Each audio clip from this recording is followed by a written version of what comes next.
শ্রীমদ্ ভগবত গীতায় ভগবান কর্মের কথা বলছেন, জ্ঞানীর কথা বলছেন,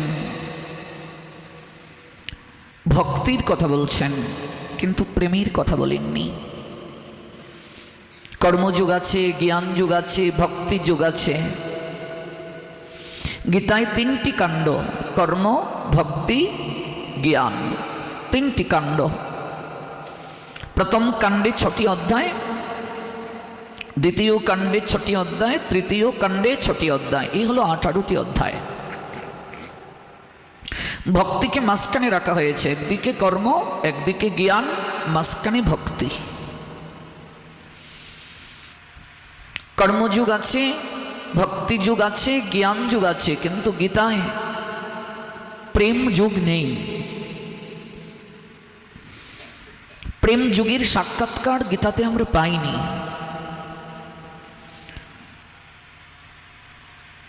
ভক্তি কাকে বলে? ভগবানের চরণে একান্ত রতিকে ভক্তি বলে, কিন্তু সেই ভক্তিটাও হতে হবে প্রেম মিশ্রিত ভক্তি।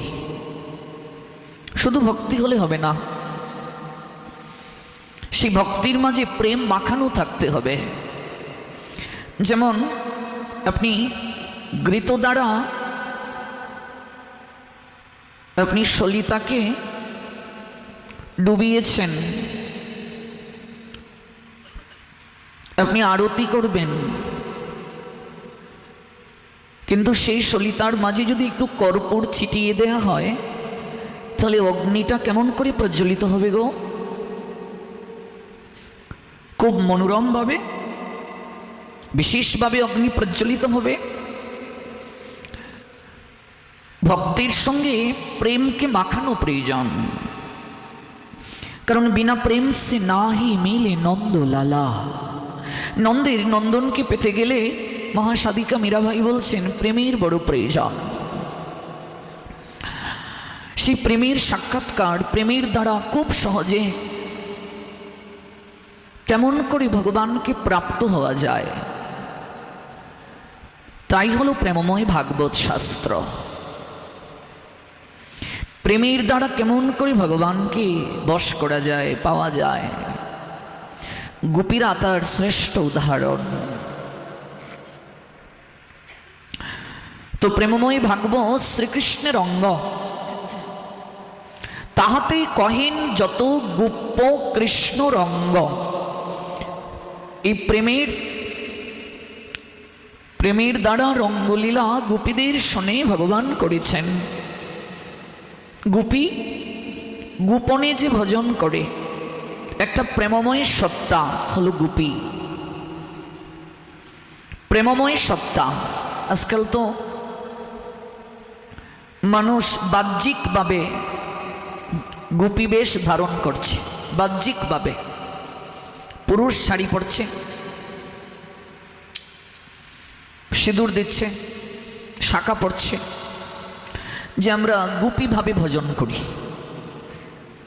না, বাহ্যিকভাবে গোপী সাজা যায় না গো,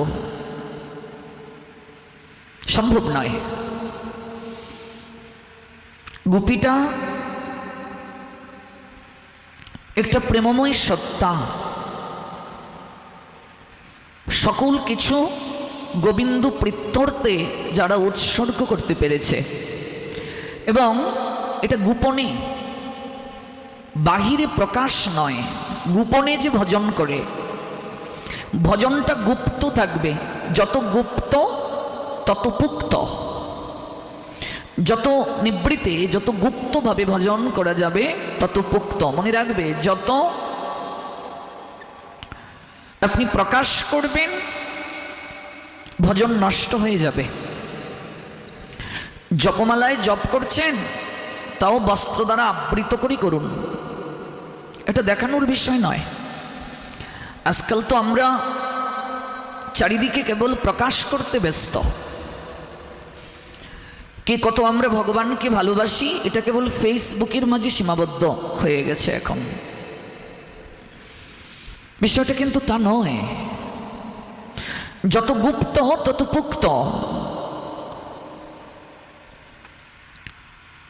ভজন হবে নিবৃতে, ভজন হবে গোপনে। মাধবেন্দ্র পুরীপাদ এই জন্য পালিয়ে চলে গিয়েছিলেন। প্রতিষ্ঠার ভয়ে পুরী গেলা পালাইয়া, পলায়ন করেছেন। কেন? প্রতিষ্ঠা হবে। আমি তো প্রতিষ্ঠা চাই, মানুষ আমায় চিনুক, আমায় জানুক, অগণিত মানুষ এসে আমার চরণে পড়ুক। কিন্তু মাধবেন্দ্র পুরী পালিয়ে গেলেন, পালিয়ে চলে গেলেন প্রতিষ্ঠার ভয়ে। ভয়টা কিসের? প্রতিষ্ঠা। প্রতিষ্ঠাকে ভক্তিবিনোদ ঠাকুর বললেন শুকরীর বিষ্ঠা। প্রতিষ্ঠা হলো শুকরীর বিষ্ঠা। বৈষ্ণব কাকে বলে? কামিনী কাঞ্চন প্রতিষ্ঠা ছাড়িয়াছে যে, সেই তো বৈষ্ণব। আপনি যদি আমায় প্রশ্ন করেন আপনি ছেড়েছেন, আমি করজোড়ে উত্তর দেব, আমি অনুশীলন করছি। আমি বৈষ্ণব নই, চেষ্টা করছি, আমি অনুশীলন করছি। আমি কামিনী কাঞ্চন প্রতিষ্ঠা তিন ছাড়িয়াছে যে, সেই তো বৈষ্ণব। অত্যন্ত কঠিন, অত্যন্ত কঠিন মা। কামিনী অর্থাৎ স্ত্রী সঙ্গ যে ছাড়তে পেরেছে, এত সহজ নয়। কাঞ্চন অর্থাৎ অর্থের লালসা যে ছাড়তে পেরেছে, আর প্রতিষ্ঠার লালসা যে ছাড়তে পেরেছে, সেই হলো বৈষ্ণব। কামিনী কাঞ্চন প্রতিষ্ঠা ছাড়িয়াছে যে, সেই তো বৈষ্ণব। পুরীপাদের ভয়টা কি? যে আগামীকাল যখন চারিদিকে রটনা হয়ে যাবে, আমার জন্য গোপীনাথ ক্ষীর চুরি করেছেন, আমার জন্য, তাহলে অগণিত লোক এসে আমার চরণে পড়বে, ভিড় করবে, আমার ভজন নষ্ট হয়ে যাবে। আমি যদি ভজন করতে চাই, তাহলে আমাকে এখান থেকে পলায়ন করতে হবে। সেদিন আপনাদের আস্বাদন করিয়েছিলাম নিম্বার্ক সম্প্রদায়ের রামদাস কাটিয়া বাবাজির লীলা, নিশ্চয়ই শ্রবণ করেছেন, মনেও আছে আপনাদের। এই রামদাস কাটিয়া বাবা বাইরে তিনি যে আচরণটা করতেন, এই আচরণটা একেবারে বিষয়ী মানুষের মতো। কোনো সেবককে যদি বাজার করতে পাঠাতেন, কয়েকটা টাকা দিয়ে কড়াই গন্ডা হিসাব করতেন। কেউ যদি তার কাছে প্রথমে যেতেন, বিষয়ীর কথা শুরু করতেন। তো তারাকিশোর চৌধুরী, যিনি পরবর্তীতে সকল কিছু ছেড়ে চলে এসেছেন, লীলা নিশ্চয়ই মনে আছে আপনাদের, তিনি জিজ্ঞাসা করেছিলেন যে আপনার বাইরের রূপ আর ভেতরের রূপ তো আকাশ পাতাল প্রভেদ, তার কারণ কি বাবা? বাবা তখন বলেছিলেন, আচ্ছা মনে করো যদি আমি বলি যে আমার মস্তকের একটা চুল যদি কেউ তাবিজের মাঝে ভরে গলায় ঝুলিয়ে রাখে, তাহলে তার সর্বসিদ্ধি হবে। আমার মাথায় কি কোনো চুল থাকবে? আমি যে কষ্ট পাচ্ছি এই দিকে কারো দৃষ্টি থাকবে না, এই আসন থেকে নামার আগেই সবাই আমার চুল ধরে টানাটানি শুরু করবে। যদি নাও দিতে চায় সাধুক, সবাই করবে কি? একটা চুল থাকবে? একটা চুল থাকবে? সব চুল টেনে নিয়ে যাবে। এই জন্য প্রকৃত সাধু যিনি নিজের অলৌকিক ক্ষমতা লুকিয়ে রাখেন, সবার কাছে প্রকাশ করেন না। প্রকাশ করলে ভজন যেমন নষ্ট হয়, তেমনি প্রকাশ করলে জনপ্রিয়তা বাড়বে, বিড়ম্বনাও রয়েছে। এটিকে বলে খ্যাতির বিড়ম্বনা, খ্যাতির বিড়ম্বনা। বিড়ম্বনা আছে, বিড়ম্বনা বাড়বে। এই বিড়ম্বনা এড়াতে পুরী পালিয়ে চলে গেলেন। প্রতিষ্ঠার ভয়ে পুরী গেলা পলাইয়া। কিন্তু প্রতিষ্ঠা কি তার পিছনে পিছনে যায়নি? গিয়েছে। যে প্রতিষ্ঠা চায় না, কৃষ্ণ তাকে প্রতিষ্ঠিত করেন। আমি চাচ্ছি প্রতিষ্ঠা, কিন্তু সাধু চান না। প্রকৃত ভজনশীল সাধক চান না, সিদ্ধ মধুসূদন দাস বাবাজি মহারাজ সূর্যকুণ্ডে যিনি ভজন করতেন, তার জন্য স্বয়ং প্রেমময়ী রাধারানী মাটির পাত্রের মাঝে রুটি সবজি আর মাটির গ্লাসে জল, সুশীতল জল নিয়ে এসেছিলেন। তার পায়ের মাঝে কুষ্ঠবেদী দেখা দিয়েছিল সিদ্ধ মধুসূদন দাস বাবাজি মহারাজের পায়ে। কোনো কিছুতেই ভালো হচ্ছে না, ক্ষয় রোগ দেখা দিয়েছে, ভালো হচ্ছে না, পচন ধরেছে। তাই কি করলেন, নেকড়ে দিয়ে পাটা বেঁধে ভাবলেন আমি বসে বসে অন্য কারো সেবা নেব। প্রকৃত সাধক সহজে কারো সেবাও গ্রহণ করতে চান না গো। যতদিন পর্যন্ত এই শরীরে শক্তি আছে, সাধক নিজের কার্যটা নিজেই সম্পাদন করতে চান। আমরা দেখেছি সিদ্ধ জগন্নাথ দাস বাবাজি মহারাজকে চোখের যে উপরের চামড়ার অংশটা আছে না, এই অংশটা ঝুলে পড়েছে।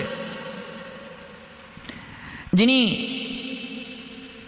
147 বছর জগতে লীলাবিলাস করেছিলেন, শেষ জীবনে তার প্রিয় শিষ্য বিহারী দাস তাকে টুকরিতে করে এক জায়গা থেকে আরেক জায়গায় নিয়ে যেত।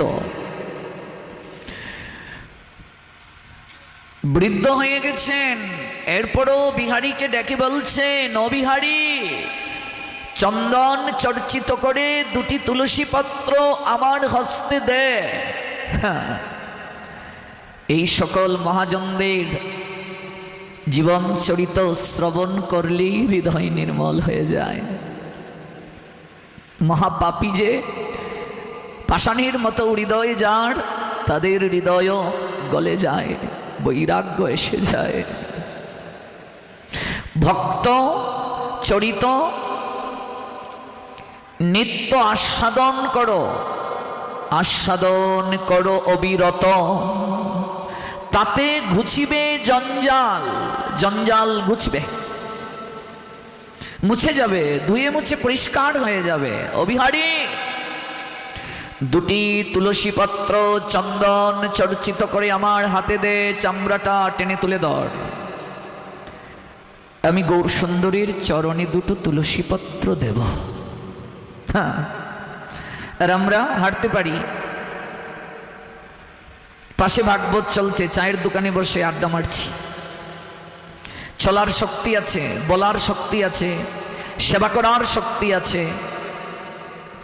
এই 2টো কানের সদ্ব্যবহার করলাম না, 2টো চোখের সদ্ব্যবহার করলাম না, 2টো হাতের সদ্ব্যবহার করলাম না, 2টো চরণের সদ্ব্যবহার করলাম না। কেন যে এলাম জগতে, আর কেন যে চলে গেলাম, আর চলে যাওয়ার পর দিনে দিনে মাস, মাসে মাসে বছর, কয়েক বছর পর আর কেউ মনে রাখে না, বেওয়ারিশ কুকুরের মতো রাস্তায় পড়ে মরে রইল। যেমন কেউ কোনো খোঁজ রাখে না, কদিন পর আমাদেরও অবস্থা তাই। কেন যে এলাম, কেন যে গেলাম, আবার এলাম, আবার গেলাম, আসা যাওয়ার চক্রবুহে আবর্তিত হচ্ছি। এই দুর্লভ মনুষ্য জীবন পেয়ে, বিচার করার ক্ষমতা পেয়ে, বিবেক বোধ প্রাপ্ত হয়েও একটিবার বিচার করলাম না, কেন এলাম, কোথা থেকে এলাম, আমার কর্তব্য কি, বিচার করলাম না। আমরা নিজেকে মানুষ বলে দাবি করছি, মানুষ। হ্যাঁ, মানুষ হইতে কজন পারে গো, মানুষ হইতে কজন পারে। মানুষ হওয়া এত সহজ নয়, দুর্লভ। মানুষ জন্ম লইয়া সংসারে, দুর্লভ মানুষ জন্ম। তুমি এই সংসারে এসেছ, কেন এলে একটু জানার চেষ্টা করো। এমনিতেই তুমি এই দেহটা প্রাপ্ত হওনি, অনেক কষ্ট করে প্রাপ্ত হয়েছ।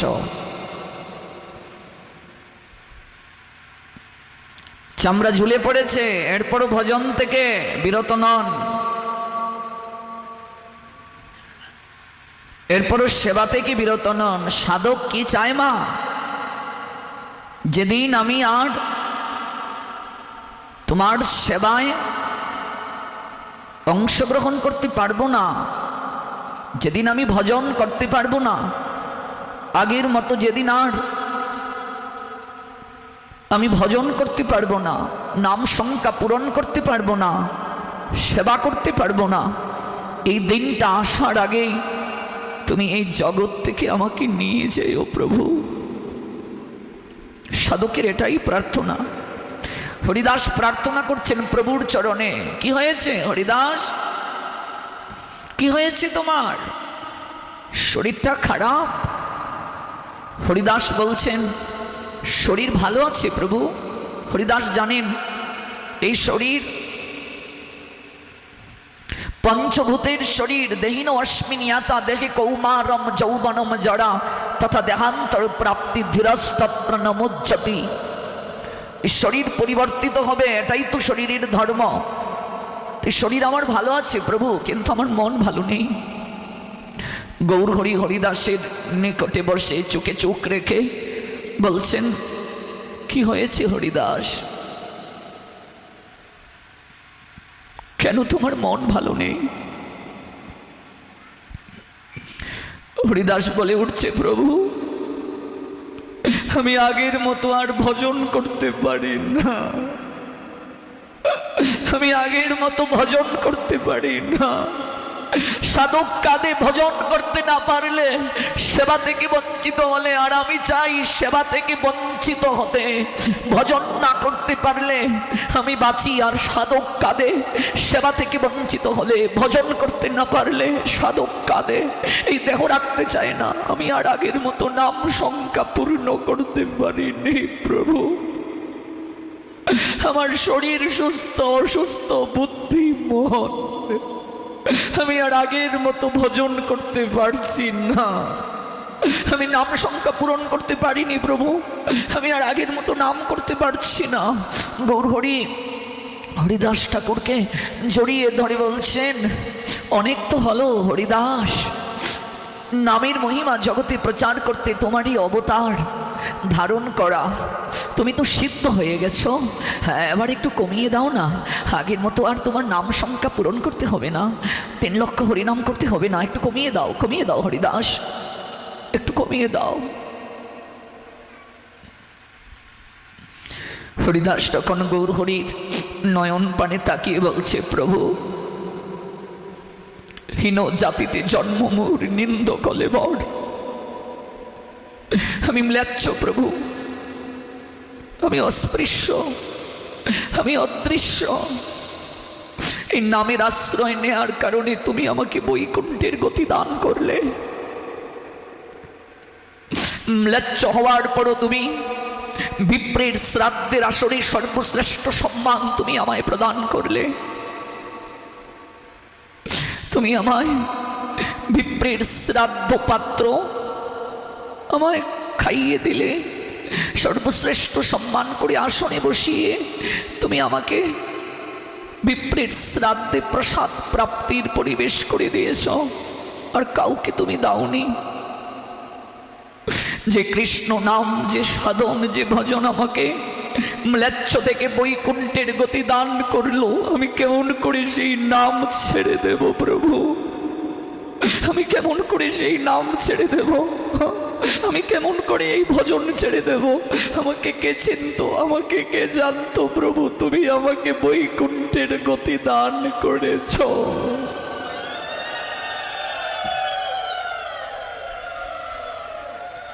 তাই আমার হৃদয়ে আজ একটা লালসা জেগেছে।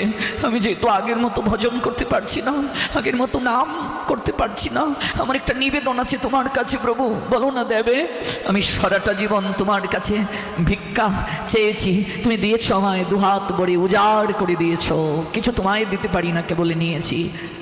আরও একটা লালসা আছে, বলো দেবে প্রভু? আমার কেন জানি মন বলছে তুমি লীলা সংবরণ অচিরেই করবে প্রভু গো।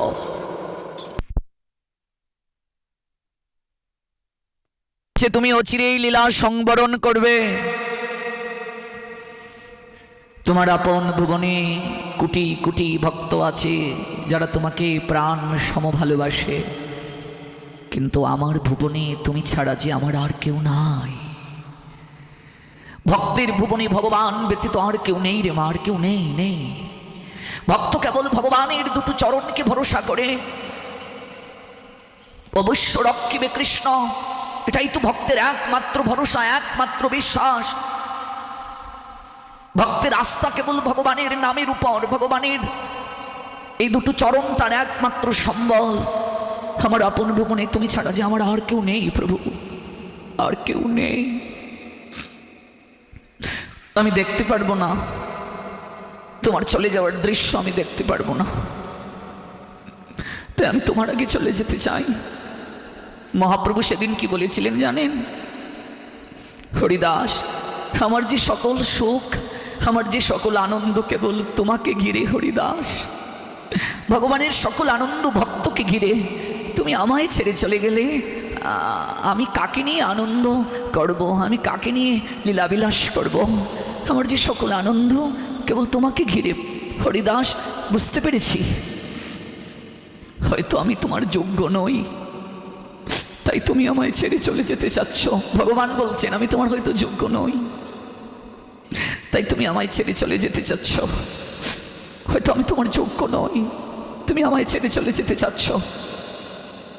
হরিদাস চরণে ধরে সেদিন বলেছিল, প্রভু এ কথা তুমি বলিও না, আমার হেন এক কীট যদি মরি গেল পৃথিবীর কাহাহানি হইল। আমার মতো একটা পিঁপড়া যদি জগৎ থেকে চলে যায়, জগতের কোনো ক্ষতি হবে না প্রভু, কোনো ক্ষতি হবে না। গৌরাঙ্গ সুন্দর পরবর্তীতে হরিদাসের বৈষ্ণব সেবায় এই উত্তর দিয়েছিলেন। হরিদাস নিজেকে দীনতার বশবর্তী হয়ে কীটের সঙ্গে, পিঁপড়ার সঙ্গে তুলনা করেছিল,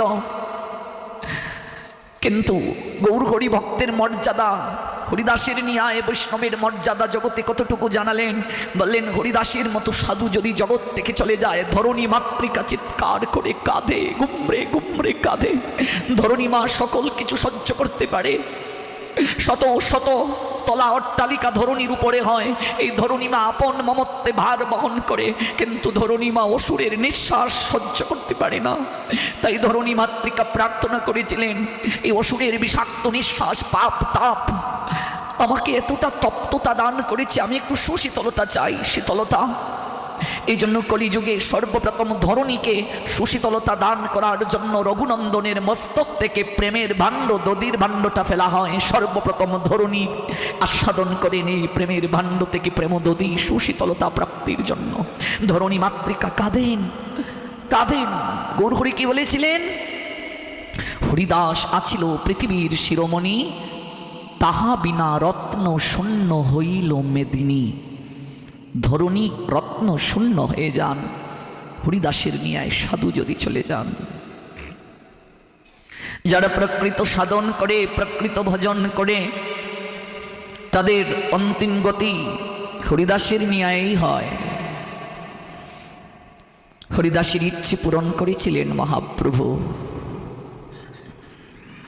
এই জন্য প্রকৃত সাধক যদি ভজন করতে না পারে, যদি তার ভজন না হয়, সেবা থেকে যদি সে বঞ্চিত হয়ে যায়, তাহলে সে ক্রন্দন করে, কাঁদে, সে কাঁদে। সিদ্ধ মধুসূদন দাস বাবাজি মহারাজ কারোর সেবা গ্রহণ করতে চাচ্ছেন না, নেকড়ে জড়িয়ে গভীর জঙ্গলের মাঝে গিয়ে পড়ে রইলেন, জল অন্ন দ্রব্যাদি বিসর্জন করলেন, কিচ্ছু গ্রহণ করছেন না। 3 দিন হয়ে গেল। প্রেমময়ী রাধারানীকে ডাকছেন, অগো প্রেমময়ী, আমি আর দেহ ধারণ করতে চাই না, যদি তোমার সেবাই করতে না পারলাম, আমি পরিক্রমা করতে পারি না, তাহলে এই দেহ রেখে হবেটা কি? এই পচা দেহ তো একদিন নষ্ট হয়েই যাবে, তাই ভজনের মাধ্যমেই শেষ করো, ভজনের মাধ্যমেই দেহটা শেষ করো, দেহ তো নষ্ট হয়েই যাবে। যদি ভজনের মাধ্যমে দেহ নষ্ট করতে পারো, আর কোনোদিন পচা দেহ ধারণ করতে হবে না। আর যদি শুয়ে বসে এই দেহটা প্রকৃতির বিধান অনুযায়ী নষ্ট করো, আবার তোমাকে এই যন্ত্রণাময় সংসার কারাগারে দেহ ধারণ করে আসতে হবে। তাই ভজনের মাধ্যমেই দেহ শেষ হোক, ভজন করেই দেহটা শেষ করো। দেহটা প্রাপ্ত হয়েছেই তো ভজনের জন্য। যেহেতু আমি পরিক্রমাই করতে পারছি না,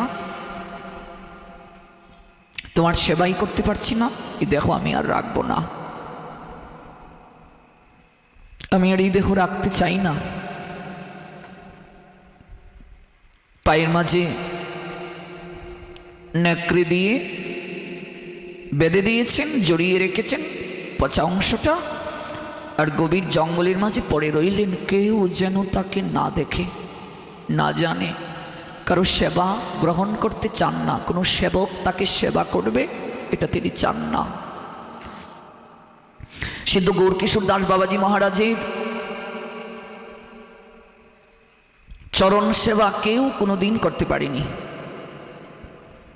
কেউ যে একটু সেবা করবে তার এই অবসরটাও নাই, এই সুযোগটাও কাউকে দেননি। শুধু ভজন, আহারে।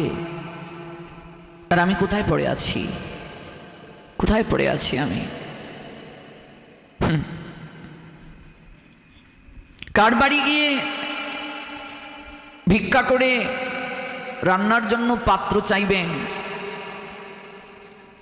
তাই কুড়িয়ে কোনো একটা মাটির পাত্র পেলেন, তা ধুয়ে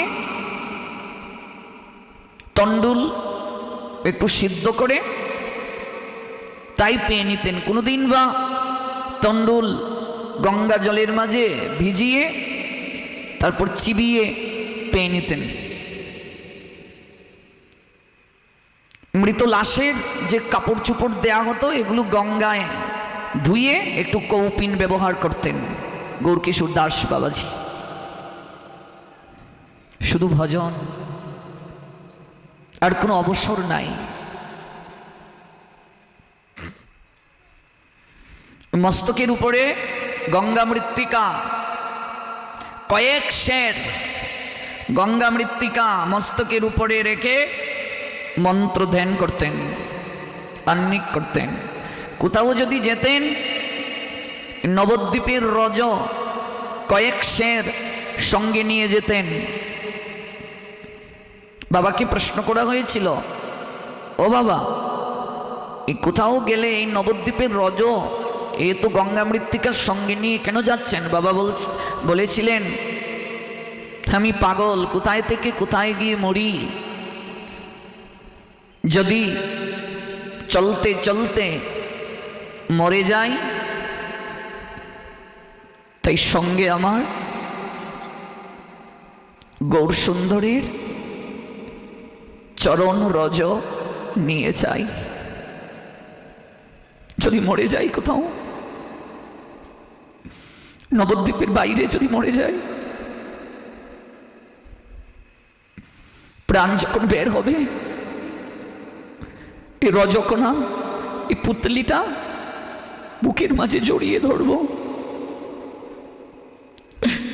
আমার মহাপ্রভুর এই দুটো চরণ যেন আমি জড়িয়ে ধরে আছি। এই চরণকে বুকের মাঝে জড়িয়ে ধরে হাসতে হাসতে জগৎ থেকে আমি চলে যাব গৌর প্রেমানন্দে। এই হলো ভজন, এই হলো নিষ্ঠা, এই হলো ভজন। হ্যাঁ, আমি কোথায় পড়ে আছি এটা অনুভব করতে হবে রে মা। লীলা শ্রবণ করতে করতে এই অনুভব যদি না আসে, তারা এমন করে ভজন করেছেন, আমি কোথায় পড়ে আছি। আমার তো একটা দিনও হলো না, আমার তো এমন এমন ভাব আসেনি আমি কোথায় পড়ে আছি। যতদিন এই অনুভবটা না আসবে, ভাগবত শুনে কোনো লাভ হবে না, কোনো পরিবর্তন আসবে না। কেউ সেবা করবে এই অবসরটাও নাই, কারো সেবা গ্রহণও করতে চাচ্ছেন না, তাই গভীর জঙ্গলে সিদ্ধ বাবা পড়ে আছেন। কেউ যেন না জানে 3 দিন হয়ে গেছে, জলও গ্রহণ করেননি আর প্রসাদও গ্রহণ করেননি। সবার দৃষ্টির অগোচরে থাকা গেলেও একজনের দৃষ্টির বাইরে তিনি থাকতে পারলেন না। শুধু তিনি কেন, এই জগতের কেউই একজনের দৃষ্টির বাইরে থাকতে পারে না। এই বৃন্দাবন ব্রজেশ্বরী শ্রীমতী রাধারানীর অহৈতুকী লীলানিকেতন, ব্রজেশ্বর শ্রী গোবিন্দের অহৈতুকী লীলানিকেতন। সবার দৃষ্টির বাইরে গেলেও তাদের দৃষ্টির বাইরে যাওয়া সম্ভব নয়। সবার দৃষ্টির বাইরে গভীর জঙ্গলে কেউ যেন না দেখে পড়ে আছেন, একজনের দৃষ্টির আড়াল হতে পারেননি, তিনি প্রেমময়ী রাধা রানী। তিনি কিশোরীর রূপ ধারণ করে প্রসাদের থালা আর সুশীতল জল নিয়ে আবির্ভূত হলেন সিদ্ধ মধুসূদন দাস বাবাজি মহারাজের সম্মুখে। ব্রজেশ্বরী প্রেমময়ী শ্রীমতী রাধা রানী কি, সিদ্ধ মধুসূদন দাস বাবাজি মহারাজ কি আবির্ভূত হলেন। প্রতিদিন সিদ্ধ বাবা যেখানে মাধুকরী করেন সেই গৃহের বালিকার রূপ ধারণ করলেন। গিয়ে একটু শাসনের স্বরে বলছেন, কি গো ভিক্ষায় যাও না কেন? হ্যাঁ, 3 দিন যাবৎ ভিক্ষায় যাচ্ছ না, প্রতিদিন তোমার জন্য মা রুটি সবজি করে তোমার জন্য অপেক্ষা করেন, তুমি যাও না, কারণটা কি? আজ মা আমায় পাঠালেন তোমার জন্য প্রসাদ। এই গভীর জঙ্গলে পড়ে আছো কেন? মরতে চাও কেন? এত অভিমান কিসের? তুই কি করে জানলি আমি মরতে চাই? তুই কি করে জানলি আমি এই গভীর জঙ্গলে পড়ে আছি? তুই কি করে জানলি রে? যা, চলে যা, আমি প্রসাদ পাবো না। আচ্ছা বাপু, তোমার তো অভিমান কেন গো? অভিমান? অভিমান যদি সেবাই করতে না পারি তাহলে এই দেহ রাখবো কেন? যা, তুই চলে যা, তুই বুঝবি না, যা যা, চলে যা। আচ্ছা বুঝিয়ে বললি তো বুঝি বাপু, এমন করছো কেন? বারবার তাড়িয়ে দিচ্ছ, চলে যা চলে যা। এই নাও প্রসাদটা পেয়ে নাও, আমার অনেক কাজ আছে, মা বকবে, নাও পেয়ে নাও। আমি যাই, কাল কিন্তু যেতে ভুলো না। সিদ্ধ বাবা তাকিয়ে দেখছেন যেখানে তিনি প্রতিদিন মাদুকুরি করেন সেই গৃহের বালিকাটা ওই প্রসাদের থালাটা রেখে 1 পা 2 পা করে এগিয়ে যাচ্ছে, কিন্তু যেতে যেতে কোথায় যেন হারিয়ে গেল। একটা জ্যোতি কোথায় যেন হারিয়ে গেল। অবাক বিস্ময়ে প্রসাদের থালা স্পর্শ করার সঙ্গে সঙ্গে তার সমগ্র শরীর আনন্দে শিহরিত হয়ে উঠল। প্রসাদটা মুখে দেয়ার সঙ্গে সঙ্গে অষ্টসাত্ত্বিক বিকার দেখা দিল। সেটা অমৃত মনে হচ্ছে। জীবনে কত প্রসাদ গ্রহণ করেছেন এই গৃহ থেকে, আজ আমি কি পাচ্ছি? এ তো অমৃত। ক্ষুধা তৃষ্ণা দূর হয়ে গেল, একটা পরমানন্দ শরীরের মাঝে আমোদিত করে দিল। পায়ের দিকে তাকিয়ে দেখছেন কোনো যন্ত্রণা নেই, কোনো পচা নেই, দুর্গন্ধ নেই, ক্ষত নেই, সব কিছু সেরে গেল। অবাক বিস্ময়ে তিনি ভাবছেন, কে এলো আমাকে কৃপা করার জন্য? আমি যে গৃহে প্রতিদিন মাদুকুরি করতে যাই সেই গৃহের মেয়েটি না সারাটা জীবন যার চরণ দর্শনের জন্য আমি সকল কিছুকে জলাঞ্জলি দিয়ে আমি হা রাধে শ্রী রাধে বলে নয়ন জলে ভাসছি, হা রাধে শ্রী রাধে বলে সারাটা জীবন আমি নয়ন নীরে ভাসছি না। প্রেমময়ী শ্রীমতী রাধা রানী আমায় কৃপা করার জন্য এলেন। কে এলো আমাকে কৃপা করার জন্য? কে এলো গো, কে এলো? সারাটা রাত তিনি ভাবলেন, পরদিন তিনি মাদুকুরি করতে ওই গৃহে গেলেন যে গৃহে প্রতিদিন তিনি মাদুকুরি করতেন। গৃহকর্ত্রীকে ডাকছেন কেঁদে কেঁদে, মা, ও মা। বেরিয়ে এলেন গৃহকর্ত্রী, বাবা 3 দিন পর এলে যে, আমি প্রতিদিন তোমার জন্য প্রসাদ রেখেছি, এলে না কেন? অবাক বিস্ময়ে ফেল করে তাকিয়েছেন সিদ্ধ বাবা। তুমি তোমার মেয়েটাকে দিয়ে আমার জন্য প্রসাদ পাঠিয়েছিলে মা? প্রসাদ না তো বাবা, আমি কি কেমন করে প্রসাদ পাঠাবো? সে তো গৃহে নেই, সে গৃহে নেই, সে তো বেড়াতে গিয়েছে প্রায় 15 দিন যাবৎ, গৃহে নেই, গৃহে নেই। তাহলে কে আমার জন্য প্রসাদ নিয়ে গেল? বিড়বিড় করে কি বলছো বাবা? না কিছু না, আজকে প্রসাদ পাবে না। না মা, আমি যাই, আমি যাই। লুটিয়ে পড়লেন কাঁদতে কাঁদতে সিদ্ধ বাবা। প্রেমময়ী, তুমি সাক্ষাৎ আমায় কৃপা করতে এলে, তুমি সাক্ষাৎ আমায় কৃপা করতে এলে। না না, এই কথা যদি জগৎ জীব জেনে যায় আমার প্রতিষ্ঠা বাড়বে, আমার নাম যশ চারিদিকে ছড়িয়ে যাবে। না না, কাউকে বলা যাবে না, কাউকে বলা যাবে না। ওই দেখুন, প্রতিষ্ঠা সাধক চান না, আমি চাই, কিন্তু সাধক চান না, সাধক চান না প্রতিষ্ঠা। এই যে সিদ্ধ বাবা এই ঘটনা লুকিয়ে রেখেছিলেন, এই লীলা কি লুকানো ছিল? গৌর প্রেমানন্দে লুকানো ছিল, আমরা কি করে জানলাম?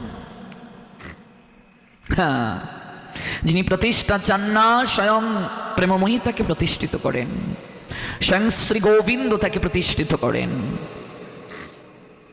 এই জন্য শুদ্ধ ভক্ত প্রতিষ্ঠা চান না। শুদ্ধ ভক্ত তিনি যদি ভগবানের সেবা থেকে বঞ্চিত হয়ে যান, তিনি যদি সাধনা থেকে বঞ্চিত হয়ে যান, এই দেহ তিনি আর রাখতে চান না, এই দেহ আর রাখতে চান না গো, এই দেহ ত্যাগ করতে চান। এই যে বিশেষ অনুভূতি, এটা আমাদের কি হবে? হবে কিভাবে? এই প্রেমময় ভাগবতের সঙ্গ যদি আমরা করি। তাই চৈতন্য ভাগবতের যে কথা দ্বারা শুরু করেছিলাম, প্রেমময় ভাগবত শ্রীকৃষ্ণের অঙ্গ, তাহাতে কহিন যত গুপ্ত কৃষ্ণ রঙ্গ। যারা গোবিন্দের বংশীর ধ্বনি শুনে সবকিছুকে জলাঞ্জলি দিয়ে ছুটে গিয়েছিল, তাদের কথা নিত্য শ্রবণ করো। শ্রবণ করলে হবেটা কি? কর্ণের বধিরতা ঘুচবে। ওই যে বাঁশরিয়া বাঁশি বাজাচ্ছেন, আমি শুনতে পাচ্ছি না, এই ভবের কোলাহলে, সংসারের কোলাহলে আমার কর্ণ দুটি বধির হয়ে গেছে, আমার চোখে ছাউনি পড়ে গেছে। এই জন্য তাদের কথা শ্রবণ করতে হবে, নিত্য শ্রবণ করো। শ্রবণ করতে করতে চিত্ত দর্পণ মার্জন হবে, ভবের দাবাগ্নি নির্বাপন হবে, কর্ণের বধিরতা ঘুচবে, নয়ন উন্মিলিত হবে, হৃদয় পরিষ্কার হবে। শুনতে থাকো এই অপ্রাকৃত কথামৃত। আমি যে বড় অজ্ঞ গো, তাতে কি? অজ্ঞ ব্যক্তিও যদি এই অপ্রাকৃত রসশাস্ত্রীর চরণ আশ্রয় গ্রহণ করে, সে স্বয়ং গোবিন্দের চরণই আশ্রয় গ্রহণ করে, কারণ ভাগবত স্বয়ং ভগবান। আমি যে নেশাখোর, তাতে কি? সামনে বসো, শ্রবণ করতে থাকো। শ্রবণ করতে করতে একদিন তুমি আর নেশা করতে পারবে না, মন চাইবে না নেশা করতে। কেন চাইবে না? কারণ এর থেকে বড় নেশা এই জায়গায় আছে, এর থেকে বড় নেশা। হ্যাঁ, এই নেশা শ্রবণ করলেই হয়ে যায়। প্রমাণ তো আপনারাই তার প্রমাণ। প্রতিদিন কেন আসেন? কিসের নেশায়? আমি অখাদ্য খাই, তাতে কি? বসো, শ্রবণ করতে থাকো। শ্রবণ করতে করতে অখাদ্য আর ভেতরে যাবে না, ইচ্ছে হবে না গ্রহণ করতে। মন চাইবে অনেক তো হলো, আর কত, একটু প্রসাদ গ্রহণ করি। জোর দিয়ে হবে না, জোর করলে হবে না। যার হৃদয়ে ময়লা যত বেশি, তাকে বেশি দিন সময় নিতে হবে। যার ময়লা যত কম, তার শীঘ্র হয়ে যাবে। আর যার ময়লা যত বেশি, পূর্বজন্মের সংস্কার যত কম, তত বেশি সঙ্গ করতে হবে, তত বেশি শ্রবণ করতে হবে, সময় তত বেশি লাগবে। দুঃখিত হওয়ার কিছু নাই যে আমার হলো, আমার পরিবারের জনের হলো না।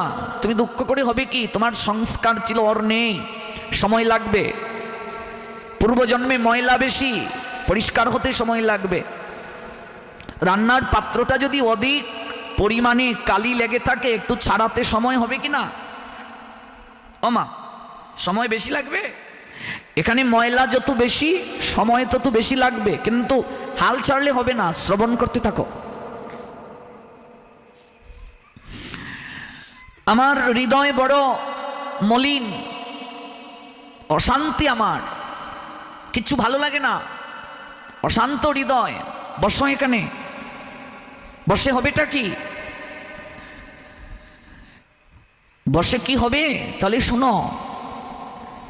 ওই বেদ শাস্ত্র পুরাণ কহিয়া বেদব্যাস, তথাপি চিত্তে নাহি পায়েন প্রকাশ।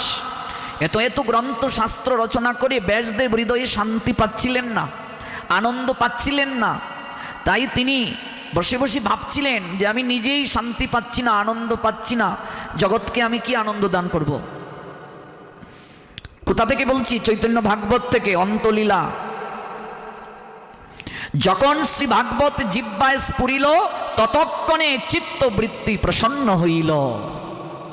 যখন এই ভাগবত জিহ্বা দ্বারা স্ফুরিত হলো, সঙ্গে সঙ্গে হৃদয়ের মাঝে আনন্দ প্রকাশ পেল। গৌর প্রেমানন্দে আনন্দ প্রকাশ পেল। আনন্দ করো রাজন, আনন্দ, আনন্দ প্রকাশ পেল, আনন্দ প্রকাশ পেল। যখন শ্রীমদ্ ভাগবত জিহ্বায় স্ফুরিল, ততক্ষণে চিত্তবৃত্তি প্রসন্ন হইল। চিত্ত প্রসন্ন হয়ে গেল। এর মাঝে আনন্দ আছে, বিনোদন আছে। একটা সিনেমা দেখে কি বিনোদন পাবে? অধিক বিনোদন আছে এখানে। নেশা, যে নেশা করছো, এর থেকে অধিক নেশা আছে এখানে, অধিক আনন্দ আছে এখানে। পরম আনন্দের নিকেতন এই জায়গাটা। সাধু সঙ্গ, ভগবানের কথা শ্রবণ করতে থাকো। এর প্রেমে যদি একবার পড়ে যাও, এই নেশায় যদি একবার পড়ে যাও, কেউ যদি তোমাকে আসতে বাধা দেয়, তুমি বাধাও মানবে না। এবার আসুন, গতকাল যেখানে শেষ করছিলাম, এই প্রসঙ্গের সূত্র ধরে আস্বাদন করি। মনে আছে তো? ভক্তমাল, সেই ভক্তমালের চতুর্বিংশ মালা থেকে, ভক্তমাল চতুর্বিংশ মালা, সেখানে একটা উত্তম চরিত্র কথা। ভক্তমাল মানে ভক্তির চরিত কথা, উত্তম অধিকারী ভক্তদের চরিত কথা। সেখান থেকে গতকাল প্রসঙ্গক্রমে একটা লীলা সম্পূর্ণ করতে পারিনি, অর্ধ সমাপ্ত রেখে আলোচনার ইতি টেনেছিলাম। বলছিলাম, এর প্রেমে, ভাগবতের প্রেমে যে একবার পড়ে যায়, এই নেশায় একবার যে পড়ে যায়, তাদেরকে গড়েও আটকে রাখা যায় না। তাই হলো উত্তরপ্রদেশের আগ্রায় যখন প্রেমনিধি ভাগবত পাঠ করছেন প্রতিদিন বিকেল বেলা, ধীরে ধীরে ভক্তের সংখ্যা বাড়তে থাকলো। আর ওই পাড়ার যত রমণীরা আছে, ওরা দল বেঁধে ভাগবতে আসতে যখন শুরু করলো, তাদের স্বামীরা বিষয়টি ভালোভাবে নিচ্ছে না, না দেওয়ার, না নেয়ার কারণে কি করছে? তাদের স্ত্রীদেরকে শাসন করছে, সংসারে অশান্তি হচ্ছে। এমনকি কেউ কেউ দরজা বন্ধ করে রেখেছে ভাগবতে যেন না আসতে পারে। এই পর্যন্তই আমরা গতকাল শুনেছিলাম। কিন্তু এই নেশায় যদি একবার পড়ে যায়, কোনো কিছু দ্বারাই উত্তরণ সম্ভব নয়, সম্ভব নয়। রমণীগণ স্বামীদেরকে প্রবোধ দেওয়ার চেষ্টা করছে, আমরা তো সংসারের কাজকে জলাঞ্জলি দিয়ে যাচ্ছি না, সঠিক সময়ে যা চাচ্ছ তা দিচ্ছি, সকল কাজ সমাপন করে এই সময়টায় আমরা এই সময়টায় আমরা তো অবসর থাকি, 1 ঘন্টা ভাগবত কথা শ্রবণ করতে যাই, তাতে কি হয়েছে, কেন যাব না? এই নিয়ে বাক বিতণ্ডা চলছে, বাক বিতণ্ডা চলছে এ নিয়ে। এবার সেই রমণীগণের স্বামীরা মনে মনে ভাবছে, আমাদের ঘরকে আর সামলানো তো সম্ভব নয়, কোনো কিছু দ্বারাই তো আমাদের স্ত্রীগণকে আমরা আটকাতে পারবো না। কারণ প্রেমনিধি অত্যন্ত নিষ্ঠার সঙ্গে ভাগবত পাঠ করতেন, সমগ্র ভাগবত তিনি বহুবার পাঠ করেছেন। ভাগবত সম্বন্ধে তার অগাধ পাণ্ডিত্য, তার কণ্ঠটিও খুব সুললিত, বাচন ভঙ্গি বড় হৃদয়ে গ্রাহী ছিল। মাঝে মাঝে সুরেলা কণ্ঠে গীত পরিবেশন করেন তো শ্রোতৃবর্গ তা শুনে চোখের জল আর ধরে রাখতে পারেন না। ভাগবতের চিত্রাকর্ষক কাহিনীর আকর্ষণে প্রেমনিধির মনোলুবা পরিবেশনের ভঙ্গিতে মুগ্ধ হয়ে সন্ধ্যার প্রাক্কালে বিশেষ করে যত রমণীবৃন্দ প্রেমনিধির গৃহের অঙ্গনে ভিড় জমাতেন, পাগলের নিয়ায় ছুটে আসতেন। তাদের স্বামীগণ বাধা দিয়েও রাখতে পারছে না। এটাই হলো প্রকৃত আকর্ষণ, প্রকৃত নেশা। তাই গৃহকর্তাগণ ভাবছেন, যেহেতু আমাদের স্ত্রীদেরকে আটকাতে পারছি না, তাহলে আসল জায়গাতেই ব্যবস্থা নিতে হবে। ব্যবস্থাটা কি? ওই সাধুর চরিত্রে যদি একটা কালিমা লেপন করিয়ে দেওয়া যায়, তাহলে আপনা থেকেই পলায়ন করবে। হ্যাঁ, এটাই চারিদিকে চলছে। সাদা কাপড়ে খুব সহজে দাগ লেগে যায় তো, চরিত্রে যদি কালিমা লেপন করিয়ে দেওয়া যায়, তাহলে আপনা থেকে পালিয়ে যাবে। আর সাধু যদি চলে যায় এখান থেকে পলায়ন করে, তাহলেই তো হলো। তো আসল জায়গাতেই হস্তক্ষেপ করতে হবে। তো কি করে করা যায়? এই কার্যটা কি করে করা যায়? চরিত্রে কালিমা লেপন করে বিকৃত আনন্দ উপভোগ কি করে করা যায়? বিদ্বেষ পরায়ণ লোকগণ দিল্লির বাদশার কাছে গিয়ে একটা অভিযোগ জানালো যে, হুজুর, আপনার রাজ্যে কি চলছে এসব? কি একটা চরিত্রভ্রষ্ট মানুষ শুদ্ধ কৃষ্ণ ভক্ত সেজে প্রতিদিন বিকেল বেলা ভাগবতের কাহিনী পরিবেশনের ছলে গ্রাম্য সুন্দরী রমণীদেরকে নিয়ে প্রমোদ বিলাসে মত্ত আছে। আমাদের এই দৃশ্য দেখতে হবে, আমরা ভাবিনি। আপনি কৃপা করে একটা ব্যবস্থা গ্রহণ করুন। বলো কি, আমার রাজ্যে এসব চলছে? আমার রাজ্যে এসব চলছে? বাদশাহ তার লোকজনকে পাঠিয়ে দিলেন আর অভিযোগকারীদেরকে বললেন, তোমরা যাও, যদি ঘটনা সত্যি হয় রক্ষে নেই তার, যাও প্রেমনিধিকে ধরে নিয়ে আসো। ভাগবত পাঠ শেষ করে প্রেমনিধি সে সময় যাচ্ছিলেন যমুনা হতে কৃষ্ণ সেবার জন্য জল সংগ্রহ করতে। তার একটা নিয়ম ছিল, প্রতিদিন ভাগবত পাঠ অন্তে তিনি যমুনায় স্নান করবেন, আবার জল নিয়ে আসবেন, সন্ধ্যা বেলায় ভগবানের সেবাটা দেবেন এই জল দ্বারা।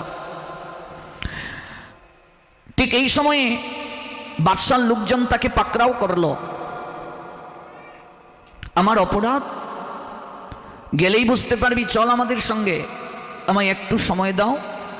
আমার প্রতিদিন একটা নিয়ম আছে, আমি ভাগবত পাঠ অন্তে যমুনায় স্নান করে 1 কলসি মাটির কলসিতে 1 কলসি জল এনে আমি আমার গোবিন্দের সেবাটা দিই, আমি সেবাটা দিয়ে দিই, তারপর আমি স্বইচ্ছায় তোমাদের সঙ্গে যাব, এতটুকু সময় আমাকে দাও।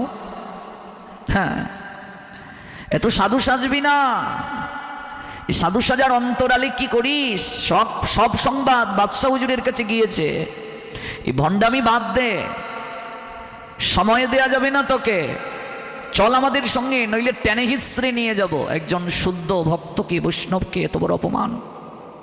মনে রাখবেন, বৈষ্ণবেতে হয় যদি ক্ষুদ্র অপরাধ, কোটি কোটি ভজনেতে পড়ে যায় বাদ।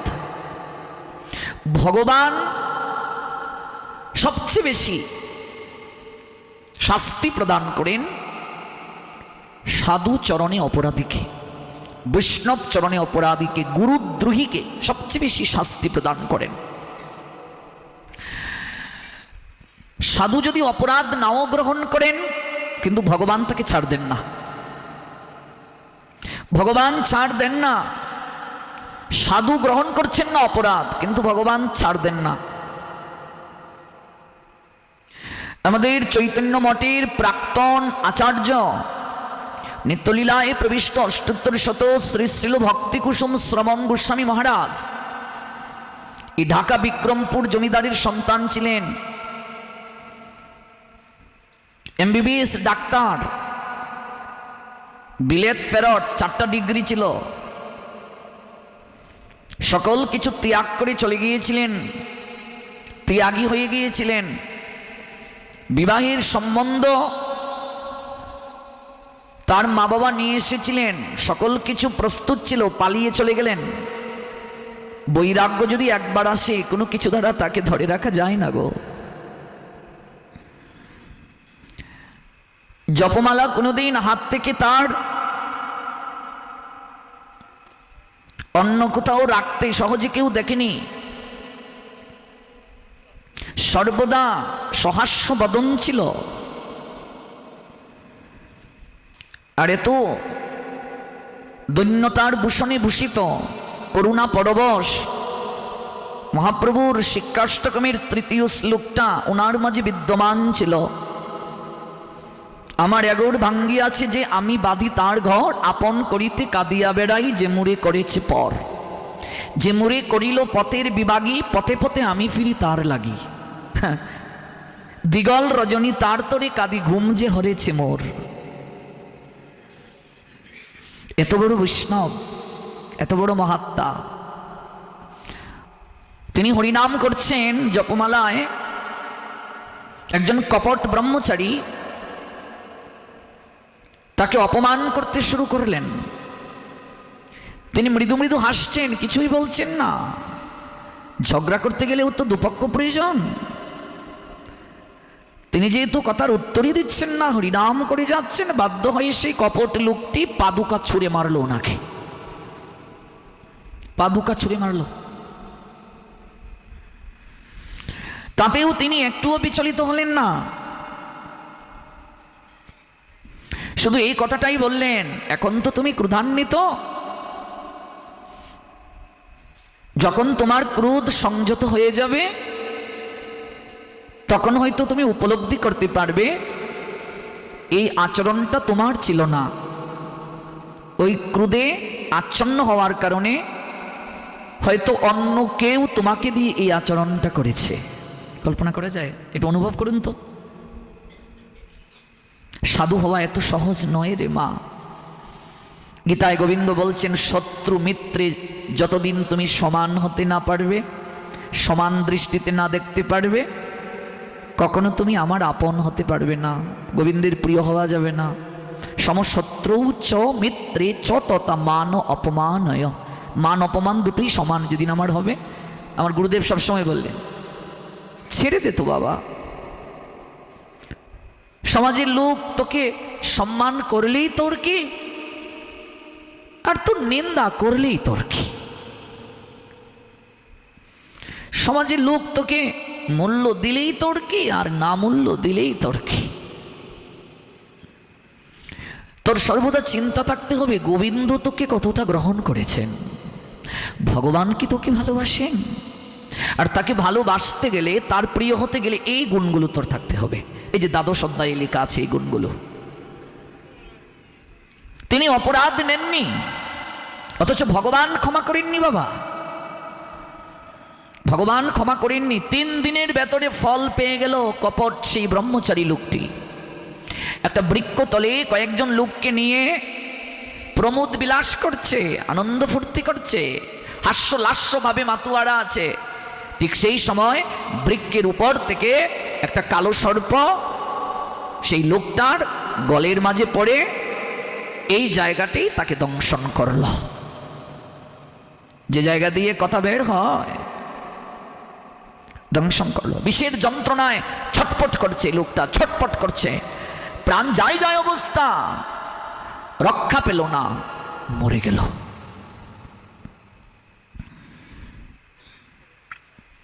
শ্রীল ভক্তি কুসুম শ্রমণ মহারাজ, তার কর্ণে যখন সংবাদটা গেল তিনি খুব দুঃখিত হলেন। গান্ধার্বিকা গিরিধারীর চরণে তিনি কেঁদে কেঁদে তুলসী নিবেদন করে বললেন, প্রভু এমন তো কথা ছিল না, এ তুমি কি করলে? জগতের লোক কি ভাববে আমার কারণে তার এমন হয়েছে? আমি তো একটুও দুঃখ গ্রহণ করিনি, কি করলে তুমি? তুমি তার সকল অপরাধ ক্ষমা করে তোমার চরণ যেন সে লাভ করতে পারে। এই হলো সাধু। এই ছিল ভক্তি কুসুম শ্রমণ গোস্বামী মহারাজ হলেন আমার পরম গুরু, আমার গুরুদেবের গুরু। ঢাকা বিক্রমপুর জমিদারের ছেলে, 126 বছর আগে যিনি জগতে প্রকট হয়েছিলেন। এই অন্নকূট মহোৎসবের দিন গোবর্ধন পূজা চলছে, এই সময় তিনি আবির্ভূত হলেন। 87 বছর জগতে প্রকট ছিলেন। নির্জলা একাদশী ব্রত পালন করতেন, রাত জাগরণ করতেন, যার কারণে অনেক ডাক্তার তার শিষ্য ছিল, তিনি নিজেও যেহেতু ডাক্তার। মুখ্যদা একাদশী তিথিতে 18 অধ্যায় গীতা পরায়ণের কার্য সমাপন করলেন। তারপর সবাইকে বললেন, 87 বছর বয়স তখন, অনেক হলো, এবার বিদায়ের পালা, এবার নিত্য শাশ্বত ধামে আরাধ্য বিগ্রহ ছিল রাধা মদন মোহন, রাধা মদন মোহনের সেবাতে আমি যাই, এই কথা বলেই তিনি দেহ রাখলেন। মুখ্যদা একাদশী তিথিতে, মুখ্যদা একাদশী তিথিতে মানুষ চিনা যায় মরণে, মানুষ চিনা যায় মরণে, ভগবান চিনা যায় চরণে। কতটা সাধন ভজন করলে, কতটা পৌঁছলো ভগবানের কাছে, বিদায়টাই প্রমাণ করবে। জনম আর মরণ বিশেষ তিথিতে এরকম সাধকরা জগতে আসেন ভগবানের ইচ্ছায়, জগৎ থেকে চলে যান ভগবানের ইচ্ছায়। ওনার জীবনে কি যে অলৌকিক লীলা কল্পনাও করা যাবে না। স্বপার্ষদ প্রভুপাদ একটা গ্রন্থ আছে, যদি কোনোদিন সংগ্রহ করে পড়তে পারেন তাহলে জানতে পারবেন কত যে অলৌকিক লীলা, কল্পনাও করা যাবে না। এই সকল সাধু মহাত্মাদের চরিতামৃত শ্রবণ করলে আমাদের জীবন ধন্য হয়ে যাবে, পবিত্র হয়ে যাবে। ভগবান সব সহ্য করতে পারেন, কিন্তু বৈষ্ণব চরণে অপরাধীকে কখনো সহ্য করতে পারেন না। যার চরণে অপরাধ হলো তিনি যদি এটি আমলে না নেন, গ্রহণ নাও করেন, কিন্তু ভগবান ক্ষমা করবেন না। ভগবান কখনো ক্ষমা করবেন না গো, ভগবান ক্ষমা করবেন না। তাহলে উপায় কি? চৈতন্য ভাগবতের অন্তলীলায় আছে, শ্রী বৃন্দাবন দাস ঠাকুর উপায় বর্ণনা করেছেন। শুনো দ্বিজ, বিষ করি যে মুখে ভক্ষণ, সেই মুখে করি যবে অমৃত গ্রহণ। বিষ হয় জীর্ণ, দেহ হয় তো অমর, অমৃত প্রভাবে এবে শুনো সে উত্তর। যে মুখে তুমি অমৃত গ্রহণ করো, কৃষ্ণ কথা আস্বাদন করো, গ্রহণ করো, সেই মুখে তুমি বৈষ্ণব নিন্দা কি করে করো? এটা বিষ গ্রহণের ন্যায়, এটা বিষ গ্রহণ। এই জন্য বলছেন বিষ হয় জীর্ণ, দেহ হয়তো অমর, অমৃত প্রভাবে এবে শুনো সে উত্তর। না জানিয়া তুমি যত করিলা নিন্দন, সে কেবল বিষ তুমি করিলা ভোজন। বৈষ্ণব নিন্দা করলে বিষ গ্রহণ করলে। পরম অমৃত এবে কৃষ্ণ গুণ নাম, নিরবধি সেই মুখে করো তুমি পান। যে মুখে করিলা তুমি বৈষ্ণব নিন্দন, সেই মুখে করো তুমি বৈষ্ণব বন্দন। যে মুখে বৈষ্ণবের নিন্দা করেছ, একমাত্র প্রায়শ্চিত্ত হলো সেই মুখে কোটি কোটি গুণ সেই বৈষ্ণবের মহিমা জগতে তোমাকে প্রচার করতে হবে, এটাই প্রায়শ্চিত্ত। আর কি? তার চরণ ধুলি তোমাকে গ্রহণ করতে হবে। এটা আমরা চাপাল গোপালকেও দেখতে পাই, মহাপ্রভু সিদ্ধান্ত দিয়েছিলেন যে বৈষ্ণব চরণে অপরাধ করার কারণে তোমার গায়ে কুষ্ঠ হলো চাপাল, আজ থেকে তুমি অপরাধ থেকে মুক্ত হলে শ্রীবাস তোমায় কৃপা করলেন, তোমার নাম হলো আজ থেকে দেবকী নন্দন, যাও তুমি আজ থেকে গিয়ে বৈষ্ণব বন্দনা শুরু করো, বৈষ্ণবের মহিমা কীর্তন করো। ওই চাপাল দেবকী নন্দন দাস হলেন, প্রথমেই তিনি রচনা করলেন বৈষ্ণব বন্দনা, বৃন্দাবন বাসী যত বৈষ্ণবেরও গণ, প্রথমে বন্দনা করি সবার চরণ, এই বৈষ্ণব বন্দনা রচনা করলেন। তারপর এই দেবকী নন্দন দাস অনেক বৈষ্ণবের মহিমা কীর্তন করেছিলেন, পদ রচনা করেছিলেন। একটাই প্রায়শ্চিত্ত, দেবানন্দ পণ্ডিত শ্রীবাসীর চরণে অপরাধ করেছিলেন, মহাপ্রভু পাশ দিয়ে হেঁটে যাচ্ছেন, ভাগবত পড়ছে দেবানন্দ পণ্ডিত, মহাপ্রভু হুঙ্কার ছেড়ে বললেন এই বেটার পুঁতি আমি ছিঁড়ব গিয়ে, এই বেটার পুঁতি আমি ছিঁড়ে ফেলব। ভাগবত পাঠ করে হৃদয়ে কোনো ভক্তি নেই, শুদ্ধ ভক্তের প্রতি কোনো সম্মান নেই, শ্রদ্ধা নেই, এবার এত বড় পণ্ডিত ভাগবত পাঠ করে পুঁথি আমি ছিঁড়ে ফেলব। মহাপ্রভু কৃপা করেন নাই দেবানন্দ পণ্ডিতকে। পরবর্তীতে শ্রী বক্রেশ্বর পণ্ডিত দেবানন্দ পণ্ডিতকে কৃপা করেছিলেন। আমরা সেই লীলাটা আগামীকাল শ্রবণ করব, এদিকে আমরা যাচ্ছি না। তাহলে যে মুখে ভগবানের কথা কীর্তন করা হচ্ছে, এই মুখে যদি আবার বৈষ্ণবের নিন্দা হয় তাহলে বিষ গ্রহণ করা হচ্ছে। অমৃত গ্রহণ করছো আবার বিষও গ্রহণ করছো। কাজে আমরা যেন সাধু নিন্দা না করি, বৈষ্ণব নিন্দা না করি, কারো নিন্দা করার প্রয়োজন নেই। আপনি কোন গুরুদেব থেকে দীক্ষিত এটা আপনার একান্তই নিজস্ব। এক সময় কোথা থেকে দীক্ষিত সেটাও গোপন রাখা হতো, নিবৃতে রাখা হতো। এখন তো আমরা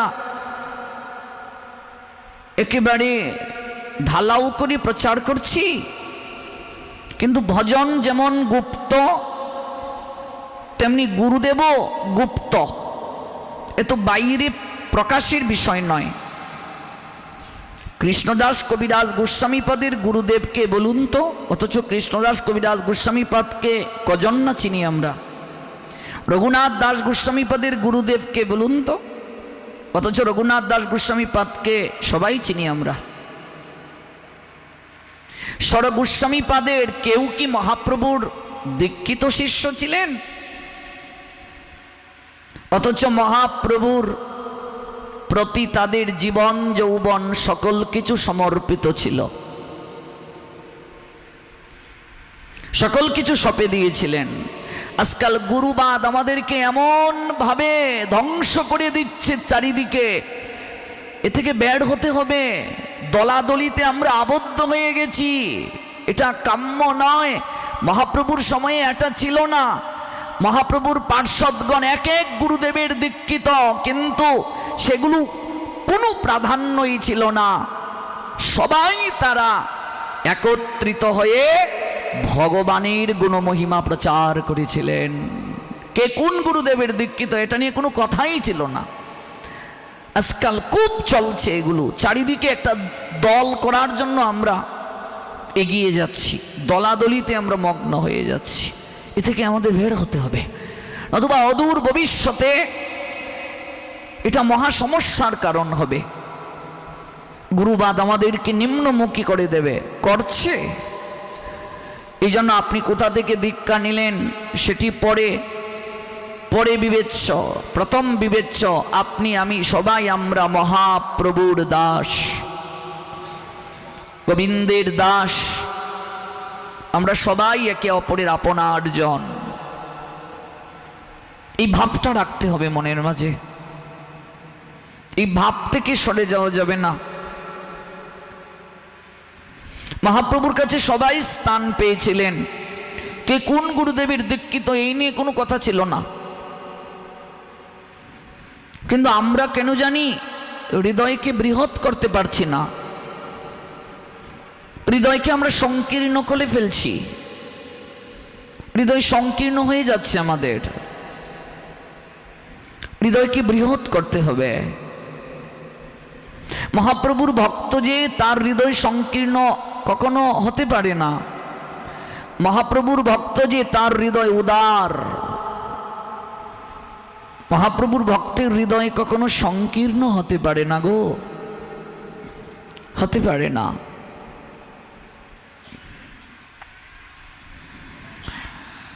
তাহলে বৈষ্ণব নিন্দা আমরা করব না, গুরু নিন্দাও আমরা করব না।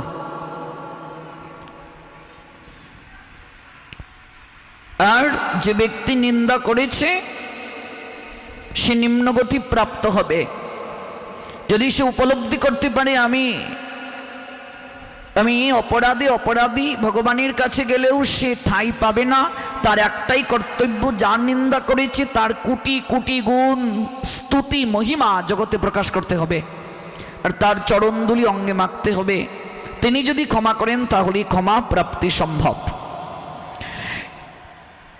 এত বড় একজন শুদ্ধ ভক্তকে ভগবানের সেবা করতে পর্যন্ত দেয়া হয় নাই, ধরে নিয়ে যাওয়া হলো, কারাগারে বন্দী করা হলো। অনুভব করুন কি হতে পারে। যমুনা হতে ভগবানের সেবার জন্য জল সংগ্রহ পর্যন্ত করতে দেয়া হয় নাই। বাদশার লোকজন তাকে পাকড়াও করে কারাগারে আবদ্ধ নিয়ে করলো। বিনা অপরাধে এত বড় শাস্তি পেয়ে ব্যথায় বিদীর্ণ হলো প্রেমনিধির হৃদয়। নিজের দুঃখের চেয়ে তার সবচেয়ে বড় দুঃখ জলের অভাবে তার ভগবানের সেবা আজ বিঘ্ন হয়ে গেল। ভগবানকে আজ তিনি সেবা দিতে পারেন নাই। কি আর করবেন তিনি? বিক্ষুব্ধ বেদনায় গোবিন্দ চরণে তার অসহায়তাকে নিবেদন করলেন। সিদ্ধকাম সাধু প্রেমনিধি, তার প্রার্থনা কি বিফল হবে? প্রকৃত সাধু সেবা থেকে বঞ্চিত হতে চায় না। এই প্রসঙ্গে সাক্ষাৎকার চলছে। কেঁদে কেঁদে প্রার্থনা করছেন, হয়তো আমি কোথাও অপরাধ করেছি প্রভু, যার কারণে আজ আমি তোমার সেবা থেকে বঞ্চিত হলাম। আমাকে কারাগারে আবদ্ধ করা হয়েছে, এই জন্য আমার দুঃখ নাই। আমার সবচেয়ে বড় দুঃখ আজ আমি তোমাকে সেবা দিতে পারি নাই, তোমাকে নিদ্রা দিতে পারি নাই। যমুনায় স্নান করে জল সংগ্রহ করতে পারিনি তোমার জন্য, তোমাকে সেবা দিতে পারিনি। তুমি নিদ্রায় যাওনি, তুমি কষ্ট পাচ্ছ, হয়তো ক্ষুধার্ত, হয়তো তুমি প্রার্থনা করছেন।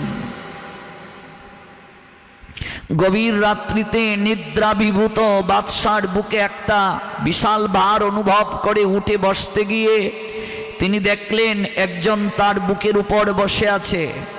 বাদশা যখন ঘুমিয়ে আছে, মধ্যরাত্রি বাদশা দেখছে তার বুকের মাঝে ভার অনুভব হচ্ছে, কেউ যেন বসেছে। বাদশা উঠে বসলো, দেখে বুকের মাঝে একটা স্পষ্ট নখের আঁচড়। বাদশার হৃদয় মাঝে এই ভাবনাটা, কে আমাকে নখের আঁচড় দিল? এবং ব্যথা হচ্ছে, প্রচন্ড ব্যথা। তখন সে অনুভব করছে একটা কণ্ঠস্বর, তোর তো সাহস কম নয় রে। হ্যাঁ রে, তুই জানিস প্রেমনিধি আমার প্রাণ হয়, আমার প্রাণ। ভগবান নৃসিংহ রূপ ধারণ করে গিয়েছেন।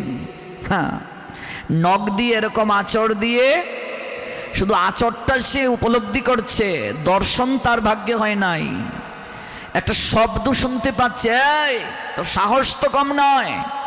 ভক্তমালের ৪৪ মালায় এই লীলা আছে, যদি বাড়িতে থাকে গ্রন্থটা পড়বেন। তোর সাহস তো কম নয়। হ্যাঁ, রে প্রেমনিধি আমার প্রাণ হয়, প্রাণ। গোবিন্দ কহিন মম বৈষ্ণব পরাণ, আমার প্রাণ হয় প্রেমনিধি। তুই তাকে চরিত্রে কালিমা লেপন করিয়ে কারাগারের মাঝে বন্দি করে রেখেছিস। হ্যাঁ, সে যমুনায় জল আনতে যাচ্ছিল, জলের অভাবে আমি পিপাসায় আছি রে, আমার বড় পিপাসা। ওরে আমি ক্ষুধার্ত, আমি পিপাসার্ত, আমি নিদ্রায় যাইনি, আর তুই আরামে ঘুমাবি ভাবছিসটা কি? আমাকে অনিদ্রায় রেখে, ক্ষুধার্ত রেখে, পিপাসার্ত রেখে তুই আরামে ঘুমাবি? ভগবানের জন্ম নাই, কর্ম নাই, আহার নাই, নিদ্রা নাই, কিন্তু ভক্তের কাছে ভগবানের সব আছে। জন্ম আছে, কর্ম আছে, নিদ্রা আছে, আহার আছে, সব আছে। মা, আমাকে পিপাসার্ত রেখে, অনিদ্রায় রেখে তুই আরামে ঘুমাবি? এখনো সময় আছে। ওই প্রেমনিধিকে কারাগার থেকে মুক্ত করে তার চরণে মার্জনা চেয়ে পালকিতে চড়িয়ে সম্মানের সঙ্গে তার ভজন কুটিরে পৌঁছে দেবে। আমি তোকে নির্বংশ করে ছেড়ে দেব, তোর বংশ আমি উৎখাত করব। এখনো সময় আছে। তবে তোর একটা পরম সৌভাগ্য, তুই প্রেমনদীর মতো সাধুকে দর্শন করতে পেরেছিস, আর তোর কারাগারে তার চরণ ধুলি পড়েছে বলে তুই আমার কণ্ঠস্বর শুনতে পাচ্ছিস। গৌর প্রেমানন্দে ওই প্রেমনিধির মতো পরম সাধুর চরণধুলি তোর এই রাজভবনের কারাগারে পড়েছে, আর তুই তাকে দর্শন করতে পেরেছিস বলে তুই আমার কণ্ঠস্বর শুনতে পাচ্ছিস। আমার এই নখের আচর তোর বুকে বিদীর্ণ হয়েছে, এটা তোর সৌভাগ্য। তবে আমাকে দর্শন করার সৌভাগ্য তোর নেই। যা, এখনো সময় আছে, তোকে আমি নির্বংশ করে ছেড়ে দেবো। যা, শীঘ্র করি। ভয়ে থরথর করে কেঁপে দিল্লির বাদশাহ বলছে, তুমি কে? তুমি কে? একটু পরিচয়টা দিয়ে যাও। আমি কে? আমি প্রেমনিধির আরাধ্য ভগবান শ্রী গোবিন্দ নৃসিংহ রূপে এসেছি তার প্রাণ নেয়ার জন্য। আমায় প্রাণে মেরো না, আমার বংশ উৎখাত করো না। আমি আমি আমি প্রেমনিধিকে ছাড়ার ব্যবস্থা করছি, আমায় ক্ষমা করে দাও। শীঘ্র করি ডাকলেন মন্ত্রীকে। মন্ত্রী কাকে ধরে নিয়ে আসার হুকুম দিলে? কাকে ধরে নিয়ে আসার হুকুম দিলে? সাচ্চা পীর, সাধারণ কেউ নয়। শীঘ্র করি আমার সঙ্গে চলো। মশালটা হাতে নিয়ে কারাগারের দরজা খুলে দিল্লির বাদশা ভেতরে প্রবেশ করল। প্রেমনিধি কাঁদছেন, চোখ দিয়ে হুজুর দ্বারায় জল ঝরছে। বাদশাহ, হুজুর আপনি এত রাতে? তুমি আমায় ক্ষমা করে দাও। আপনি দিল্লির বাদশাহ, আমার কাছে হাত জোড় করছেন, আমি কিচ্ছু মুখে বলতে পারবো না। তবে তুমি সাধারণ কেউ নও, কেবল এই কথাটাই আমি তোমায় বলছি। তুমি সাধারণ কেউ নও, তোমার জন্য পালকি প্রস্তুত আছে, প্রস্থান করো, ভজন কুটিরে যাও। প্রেমনিধি অবাক বিস্ময়ে তাকিয়ে আছেন, ঘটনাটা একটুও বুঝতে পারছেন না। এক পা দুপা করে এগিয়ে যাচ্ছেন। হঠাৎ করে বাদশাহ হুজুর ডাকলেন, ভাই একবার পিছনে ফিরে তাকাও, তুমি আমায় একটা আলিঙ্গন দিয়ে যাবে? আমি তোমার একটু আলিঙ্গন আকাঙ্ক্ষী। মনে মনে বাদশাহ হুজুর ভাবছেন, এরকম মহান ভক্তের অঙ্গ পরশ পেলে আমার জীবন ধন্য হয়ে যাবে। এরকম মহান ভক্তের অঙ্গ পরশ পেলে আমার জীবনটা ধন্য হয়ে যাবে। তুমি আমায় একটু প্রেমালিঙ্গন দিয়ে যাবে। আমায় একটু আলিঙ্গন দিয়ে যাও, তুমি একটু প্রেমালিঙ্গন চাই। এই বলে বাদশাহ হুজুর দৌড়ে গেলেন, প্রেমনিধিকে জড়িয়ে ধরলেন। শুদ্ধ ভক্তের প্রেমালিঙ্গনে বাদশার হৃদয় আন্দোলিত হয়ে গিয়েছিল, কম্পন হয়ে গিয়েছিল, শরীরটা শিহরিত হয়ে উঠেছিল। বাদশার লোকেরা অত্যন্ত যত্ন সহকারে মশাল জেলে পথ আলোকিত করে পালকিতে চড়িয়ে প্রেমনিধিকে সম্মানের সঙ্গে গৃহে পৌঁছে দিল। যাবার সময়ে ভীত বাদশাহ প্রেমনিধির যেমন আলিঙ্গন করেছিলেন, অতঃপর জোর করে বললেন, বাদশাহ সবার কাছে মস্তক নত করে না, কিন্তু এই অন্ধকার রাত, আশেপাশে কেউ নেই, আমি তোমার চরণে আমার এই মস্তকটা নত করছি, একটা প্রণাম নিবেদন করছি তোমায়, সালাম দিচ্ছি তোমায়। আমার অপরাধ নেবেন না, আমার অপরাধ নেবে না, আমি অভিযোগের ভিত্তিতে কাজ করেছি। তুমি সাধারণ কেহ নয়, তুমি সাধারণ কেহ নয়, তুমি সাধারণ কেহ নয়। কেবল এই কথাটাই বলছি। প্রেমনিধি কিচ্ছু বুঝতে পারছেন না ঘটনা কি হচ্ছে। তুমি সাধারণ কেহ নয়। আর প্রেমনিধি চলে যাচ্ছেন, যেখানে যেখানে চরণ রাখছেন সেখান থেকে ধুলিকণা এনে এমন করে বাদশাহ হুজুর তার মস্তকে মাখছেন, এমন করে বাদশাহ হুজুর তার মস্তকে মাখছেন। বৈষ্ণব চরণ রেণু মস্তকে ভূষণ বিনু। বৈষ্ণবের চরণ রেণুর এত ক্ষমতা, বৈষ্ণবের চরণ রেণুর এত ক্ষমতা। শুদ্ধ ভকত চরণ রেণু ভজন অনুকূল, ভকত সেবা পরম সিদ্ধি, প্রেম লতিকার মূল। শুদ্ধ ভক্তের চরণ ধুলির এত ক্ষমতা, প্রকৃত সাধুর এত ক্ষমতা। ভাগবত পাঠে যারা আসতে চাচ্ছিলেন তাদের স্বামীরা তাদেরকে বাধা প্রদান করে এই কার্য করেছিল। এবার চিন্তা করুন তাদের কি অবস্থা হতে পারে। কিন্তু প্রেমনিধি কারো অকল্যাণ কামনা করেন নাই। প্রকৃত সাধু সহজে অপরাধ নেন না, কারো অকল্যাণ কামনা করেন নাই। সেই সকল স্ত্রীগণ গৃহে থেকে করজুড়ে ক্রন্দন করে ভাগবতের কাছে মার্জনা চেয়েছিলেন। আমাদের স্বামীগণ না বুঝে এই কার্য করছে। ভাগবত স্বয়ং ভগবান, যিনি আস্বাদন করছেন পরম বৈষ্ণব, তার চরিত্রে কালিমা লেপন করেছে। হে ভগবান, হে ভাগবত ভগবান, তুমি আমাদের স্বামীগণকে ক্ষমা করে দাও। তারা বুঝেনি, না বুঝে এই কার্য করেছে। রাত্রিবেলা তারাও স্বপ্নে